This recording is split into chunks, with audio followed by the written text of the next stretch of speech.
Hi, welcome to another episode of Prague Will Find a Way, our friendly neighborhood progcast. This is episode 9. Number nine. Number 9. I am not a number, I'm a free man. Oh, that's number 6, excuse me. Anyways. So we're going to talk a little bit about Rush this episode based on some recent activity, but first, news. What news is there? Well, we started our Fragile Box watch. That will continue now for Yes. the rest of till it shows up. Hopefully, Every week we will give you our update on where the Fragile Box is from Yes after the Yes album was finally released. Because I'm looking forward to on the Fragile Box to see some photos from the Tormato tour. Yes, of course, or more appropriately, the Drama Tour. The Drama Tour. Yeah. Anyways, but there's no news. There's nothing. We're well, it's the holiday season still while we're recording this, so typically nothing happens. Yes, until the new year. However, there was recently Steve Hackett putting a new album out, and apparently it's a concept album, all right, which he's never done before, which should be interesting. Yeah, and do you know anything about it? I don't know a lot about it, only what's online. I should know that it's a 2-word something and something title. I saw that, but I can't recall what it is. But I'm interested only because he definitely can put out albums with individual songs, right? I just he's always great to hear stretch out anyways, so I hope he uses this as an opportunity to kind of get. Will it be like the same people he tours with? Yeah, I think it'll be a mix. I'm not sure from the singing perspective because a lot of albums he sings on. Okay. But I know, he always works with Roger King, the keyboard player, his brother on flute. And he's worked with the same drummer and bass player now for a little bit too. So that I think is good too, because there's a more cohesiveness because they tour a lot, and it's not like they're playing easy stuff either. Right. Besides the Hackett stuff, they're playing Genesis stuff. So I'm actually, usually I hear he brings a singer out on tour with him. Yeah, he brings that. To do that, which and I is think interesting. When I saw him here, did he have Ryan Stolt on? He had Ryan Stolt on bass. Yeah. And Nad Sylvan, is that the gentleman? Yeah, Nad Sylvan is the singer. On vocals, yes. And Roger King and whatnot. Yeah. That was a great concert. When I saw that was a number of years back, but I'd see that again. It was we went to that show together. Yeah. That was I don't know if it was Foxtrot or what tour that was. No, I think he was just playing a bunch of early stuff. A lot of Genesis stuff. A lot of early stuff. Yeah, that was good. They were really good. And speaking of that, John Lodge is coming to town again. He likes coming to this town. Yes, he does. Doesn't he? And is he bringing his son-in-law or potential future son-in-law? I don't know, but he seems to always come out. Yeah. That is John Davidson, the current Yes singer. Yes. The other thing, Porcupine Tree is coming out with a live album from their tour. Yeah. So that is coming out again in every format imaginable. Have you pre-ordered every format imaginable? This time I just went for the Blu-ray because I did just I'm delving into this Atmos sound thing. So immersing yourself as it were. So I would like to do that. I did not go to the tour. Unfortunately, they came. Did they play They played. I believe they played. Where did they play? Radio City. Okay. And I was. They might have even done 2 nights. I'm not sure, but tickets were just really expensive, and I couldn't make it in that weekend. And I was just like, "Oh, forget it." Right. So, $26 for the Blu-ray instead. Not bad. Front row seats. And it'll sound better. Not saying it not doesn't necessarily. Sound good, but... My friends who went had really good seats. Oh, so really? It was, cool. But, so that's coming out too. And I believe, I don't know. Do you like the Pineapple Thief? I listened to some of their stuff. I did see that in the latest issue of Prague, there was a little blurb with Gavin Harrison talking about what's coming up Yeah. next with So them. they have a new album coming Yeah. out, I think in February or something. Yeah. So, Oh, and by the way, I don't know if you saw the Prague the cover story for the new Prague is 90125. The yes, story I behind did. it, which actually was fascinating. There was a lot of information in there. More importantly, pictures. There were apparently two guys. Was Patrick Morazin? No. It was the real people, the people. But part of this thing was apparently cinema, when they were writing songs, they brought in two hardcore Yes fans that ran like fanzines to hear the stuff as it was being written. Okay. And they took all these pictures of the band, the Four. It was, at the time, was the Four band, and it's actually pretty amazing. I wonder if it's the same guys who did the Tormato book, because they were in the studios at the time. It could have been, but I've never seen any of these pictures. It's just the four of them. Yeah, bunch of different, in the studio hanging out together. But the backstory of how the album came about and everything, there was a lot of stuff in there I'd never read before. It's all of a sudden that Prague magazine started showing up in Apple News, and so I was like, okay, cool.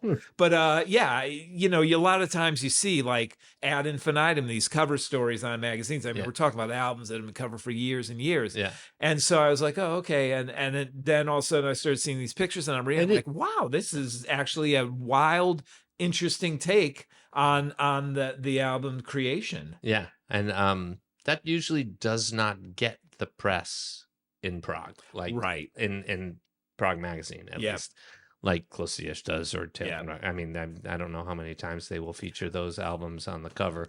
The other thing, not that I mind, but the other thing is people were really open in this interview, like Trevor Rabin was, Trevor Horn, because I guess they did not get along at all. Trevor and Trevor. I know Tony and Trevor didn't. No, this is Trevor at the beginning. Trevor and Trevor did not get along. Okay. And then they wanted to bring John Anderson in, and I think Trevor Rabin was against that. Yeah. But he's the one telling you all this. That's what's wild about it. Yeah. So. Well, who knows? I mean, it's work for them. I mean, it's work and art or whatever. Yeah. But I mean, sometimes you just gotta go with the flow and deal with where you're getting pushed. And they got pushed in the right direction on that one for sure. Yeah. All right. So there's that. There's also a lot of box sets keep coming out. There's the Lark's Tongues and Aspic one, of course.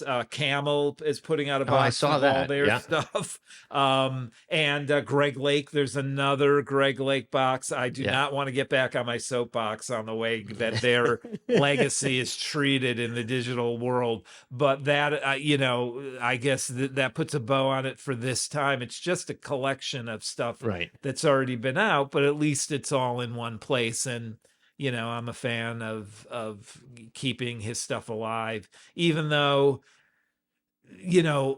Emerson, Lake and Palmer, it was totally a sum of their parts band, right? It was the sum of it. They never, none of them accomplished or on their own what they could do as a group. They kind of knew that, and I think they played to that. And but we ended up with Love Beach, so what do I know? But this trend of everything in one box keeps continuing. Yes, it does. And a lot of bands do that, which I'm about to show you, but which I like, because it's easy, and particularly in the digital age now that people don't even want to spend the money or the space to have all this stuff unless it's vinyl, apparently. So more power to him if he can gather it all up and put it in one spot.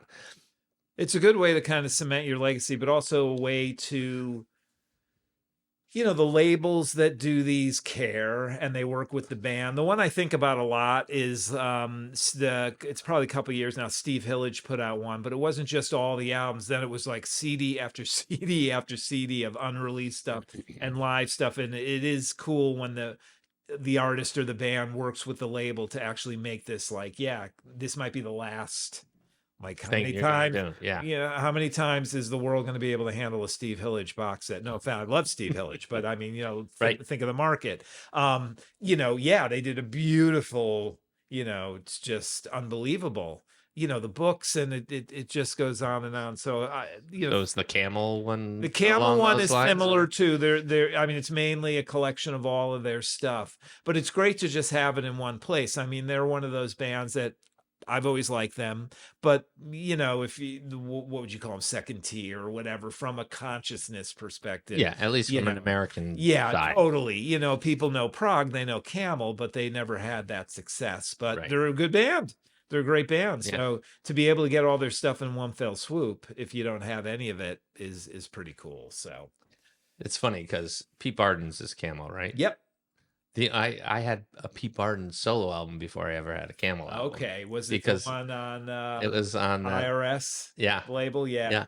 He was a great keyboard player. Yeah. They were just a great band. I mean, and then of course the Tentacles of Prague. Richard Sinclair from Caravan was on a couple of albums. Mel Collins played with them, particularly on the live album, which is really, really good. That's a band where I prefer them live over studio. I just think they just are very good.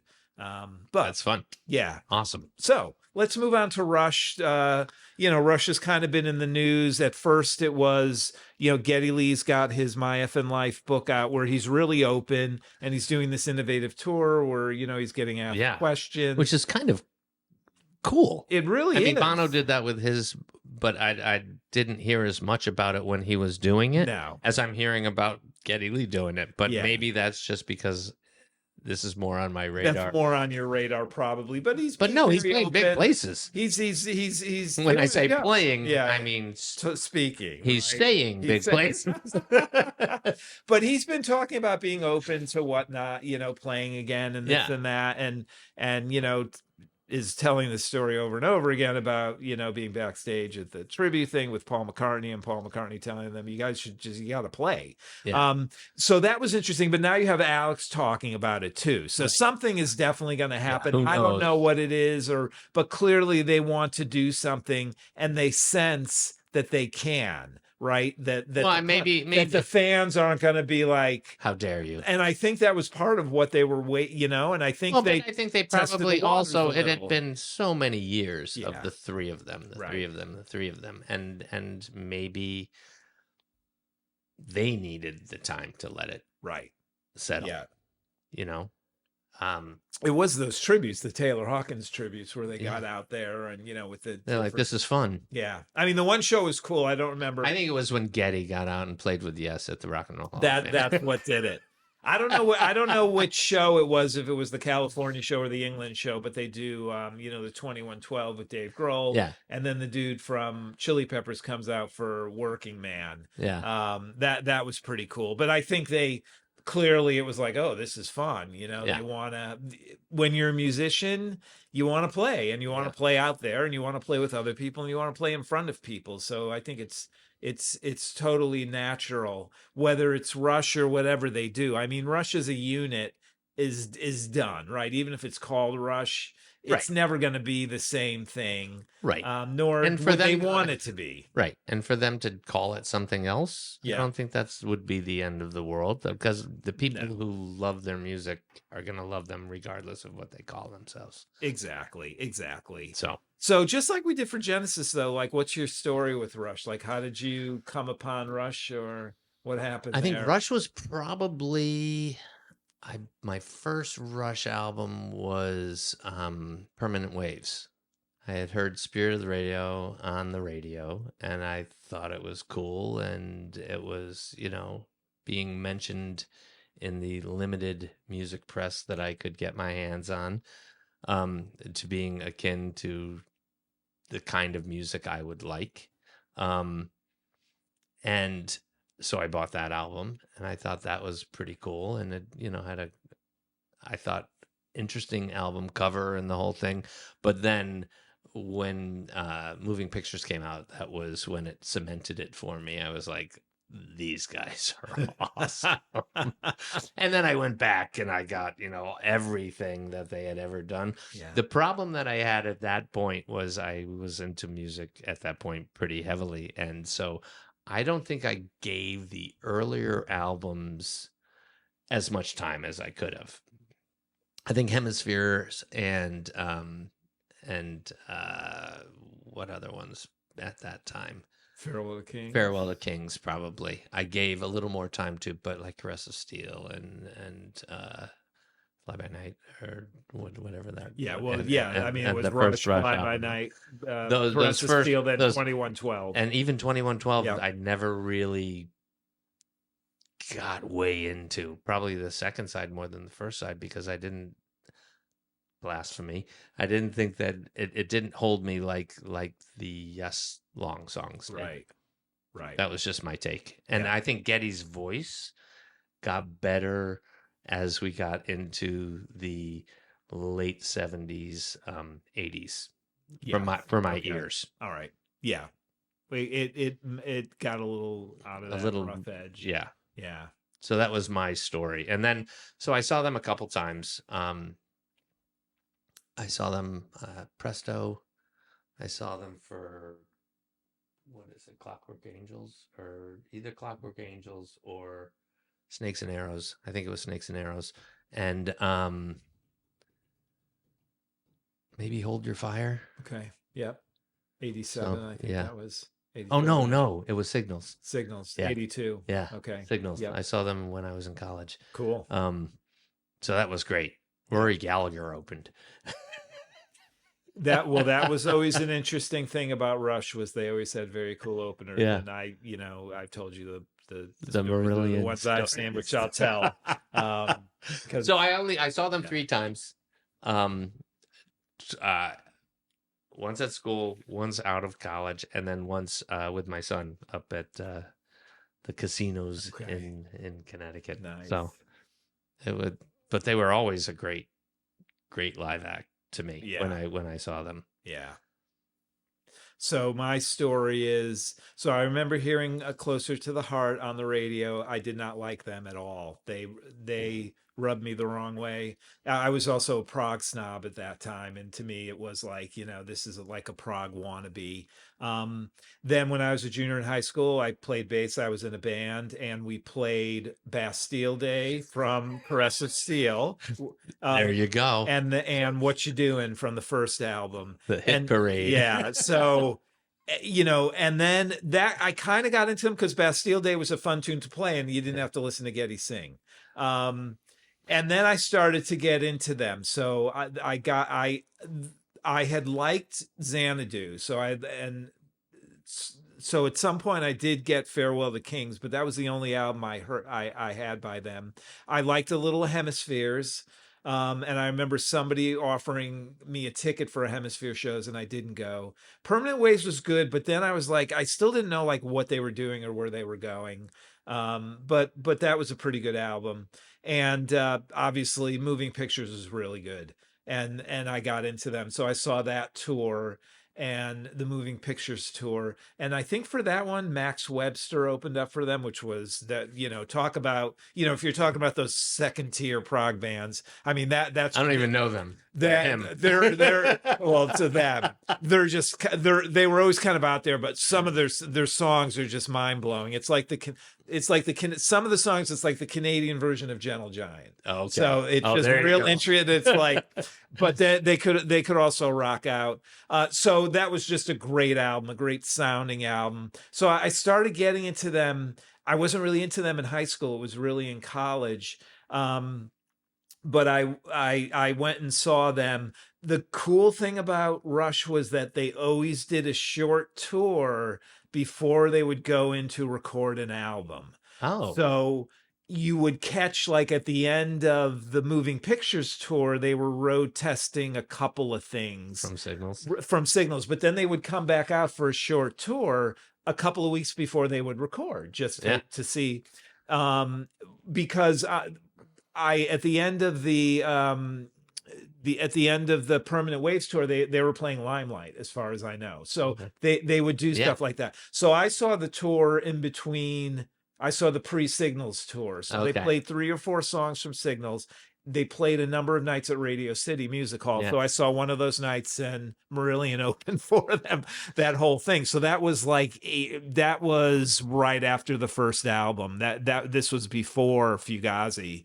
Oh, really? Well, yeah, because this would have been, Signals came out in 82. So this would have been early 82. Yeah. So this was, having said that, I also saw Marillion in 82 at Toad's Place. They played. So they would play the whole first album, Grendel, and, what's the Million Boats, the boat, three boats down from the candy, charting the single, that's they would play that stuff. So I remember those vividly, because that was also like, I remember musically being really into Marillion, hearing them at Radio City, but, Fish was wearing the makeup, and it was like, I was young, it's just snobby, like, oh, you're trying to do a Genesis, Who do you think you are? Yeah, no, what, you think nobody knows that Peter Gabriel is in, so that kind of stuff. But musically, it was... Truthfully, half the people do not know that. Exactly. but musically, it was good. So Signals, I thought, was a great album. I saw that tour. I saw a lot of Grace Under Pressure. So I really like Grace Under Pressure. So I had a girlfriend at the time who was kind of in the business. So we would see a lot of shows. Yeah. And then even more so, I really liked Power Windows. That album was so funny. Really good. That was really good. I had this after Signals. I stopped listening to the new Rush albums. I don't know, something about when the synths came in. I was like, I got other things. I was probably getting more into like, the newer new wave music, right? And like more esoteric versions of that, like the earlier OMD when they were doing Architecture of Morality and things like Ultravox. that. And so I was like, that's the synth music I want to listen to, as opposed to, however, and then I got back in at Hold Your Fire. See, and that's where I kind of got off. Power Which Windows a lot of people don't like Hold Your Fire. Right. Power Windows was great. The tour was great. Again, Marillion opened up for them. I saw them. Yeah. That was weird. Marillion played with the house lights on, which was bizarre. They played all of the first side of Misplaced? No, they played Misplaced Childhood all the way up to whatever the song is before White Feather. Okay. What's that song? Is it Blind Curve, or I don't know. Something like that. But they had a time limit, and once they hit stop. Once they hit 35 minutes, and there were some people there that knew, and then all of a sudden they just ended the song. Like you were waiting for it to go into the next one, and it just ended. And they didn't make a big deal. They were just like, because they're like, oh, people don't know. And some of us were like, boo, play the rest of the fucking album, and stuff. And then the lights came down and Rush came on. But when Hold Your Fire came out, if they knew how much time they had, they could have edited. Let's not do pseudo silk kimono, and let's take out the spider. Yes, of course they could have, but I think at that time too, they were always on the road. I just think they were partying a lot. I think it was just like, oh, we got to work. Okay, I think it was the path of least resistance, because they could have, to the joke you made, they could have played one side. They could have played the first side, which.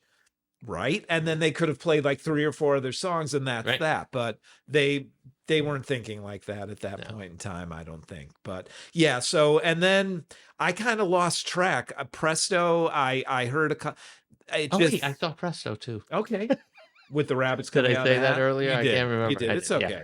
Presto was an interesting one because there's like a couple really good songs on that album, but the whole album didn't do it for me. And then they completely they lost me when they butchered Xanadu into Super Collider on that tour. And seriously, that was one of the reasons I just kind of like and then I didn't pay much attention to the albums that came. I did like some of the songs on Roll Your Bones. I saw the Roll Your Bones. I saw the Roll Your Bones tour, and I saw the Counterparts tour, but I stopped buying the albums. I just didn't. But I did see him a few times after that. I had a friend, have a friend, who's very heavily into Rush, and was general manager at Hard Rock. So he would like we went and we saw the 40th anniversary Radio City show. So I kept seeing shows, but it just, I don't know, they just didn't speak to me as much anymore. I don't know. I just kept going. Yeah, I mean, you've got the entire catalog here. So these are the mini albums. These are the mini ones, including Feedback. So, all right. So what happened? Yeah, I think I did get Presto. Oh, whoa, there's 2 Prestos there. No, it's just the book from the other one, because they don't give you the book. Oh, okay. But you don't have all the books, or do you? I do. Okay. But that's why we're talking about Rush. I got it Vapor Trails, but no Counterparts. I got when it came out. Vapor Trails. Vapor Trails. I did not get when it came Roll out. the Bones. Roll the Bones. I did. Why Are We Here? Because we're here. Hey, it's truer words. Never truer words. No, come on. I mean, there's no John. Snakes and Arrows. I got when it came out, and then I did get Clockwork Angels when it came out. So that was their last album, correct? Yes. It's not. It hasn't been a love-hate. It's just been an on and off. Right. Every time. Is that a live album? So explain these boxes for our viewers. Right. So at some point, and myself. Yeah. At some point, they put out all of the albums. Sector something, is that what they were called? Okay. Okay. Different box sets, right. Okay. Right. So I was like, I will divest from my missing pieces and get rid of them, the physical other copies I have, and I'll just get Show of hands. Okay. Right. So the Show of Hands, Signals, Power Windows, Grace Under Pressure, Hold Your Fire. GP. That was one box. Box the one 2. Before that, box 1 was Moving Pictures, Permanent Wave, Hemispheres, Farewell to Kings, and then Exit Stage Left. ESL, yeah. And then the one before that, number 1. Put these all back together somehow. Was all the early stuff. Okay. Rush, Fly By Night, Caress of Steel, 2112, All the World's a Stage. No bonus tracks though, right? I don't know. Well, you would know better than me. See, that's the thing. Yeah, at this point, I'm not. Well, this first box is the one that I listen to least to the over the course of 35 years or 40 years, and to the point that I was making before about how Rush would road test songs. So during when All the World's a Stage obviously is the 2112 tour, they were playing Xanadu on that. Okay. So they started playing Xanadu. That's why I asked, because I'm like, I wonder if they put Xanadu on here, but I doubt it. They're not one of those. They're one of those bands that just don't. I don't think there's a lot of stuff. And they have. And they have other live. And they have put all of the older, like, what was that? Yeah. Different Stages. Yes. With the 78 show, which is at work. Is that in here? But did that come in one of the boxes? Part of this box. It was not. Okay. No. That's weird. Right? Well, because they have other live albums, and that was yeah. So that's weird. It might have been a different record company. Huh. Well, I thought they were on Mercury the entire time, but I don't know. What do I know? So anyways, any Rush fans out there, that seems to be the only missing one that I can think of. I know. Yeah. And it's at work. Okay. There you go. That's all right. That's a good live album. That one I liked. Rush is another one though that, from a live version of Rush versus a studio version of Rush, I will listen to the studio version all the time instead. I agree. As you were talking about Tull the last last episode, that's kind of how I feel about Rush. Love seeing them live. Right. But if I'm going to put an album on, it is not usually a live one. I completely agree with you, save for Xanadu. The Xanadu, the Trees, or Bruins Bane into Trees into Xanadu on 3 Sides Live, and of course the video. It's 3 Sides Live. Yeah. No, the Exit Stage Left. Still 3 words. The Exit Stage Left, the video. It's just amazing. But other than that, I'm totally with you. Like something, particularly like Moving Pictures, it's just. And it's very funny. Do you have a favorite song from that album? Moving Pictures? Yeah. Favorite song. It would either be I can tell you my 3 favorite songs: Red Barchetta, Okay, well, Camera Eye, and Vital Signs. That's So that's only half of them. So Camera Eye is my Camera favorite. Eye, Vital Signs, and I don't know, something about Camera Eye. I just love that. No, song. that's a great song. But well, the other songs, they're all great. Although, I could do without Witch Hunt, but the big 3 from the album were played so much. Limelight is fine, but it's just over. Song, it's a great song. But Red Barchetta, I love that too. Love that song. I mean, come on. Yeah, I know. but definitely Red Barchetta, Camera Eye, and Vital Signs. Vital Signs is just amazing. It's just the sound of that. It's not even the they're doing reggae with it. It's just the way they recorded that, and the sound is it's just a perfect album. Well, we could talk about Rush all night. We could talk. It's so funny because we're like, what are we gonna say about Rush? We're gonna just we could take each album and just go through it. Totally. But yeah, so we'll I'm not gonna say we're gonna do a Rush watch, but well, I gotta get the book. I'm either gonna get the book or I'm gonna listen to it because I think it is available on Spotify. I think it is, the audio book. Yeah. So I might do that. Yeah, so that could take forever, so I might read it instead.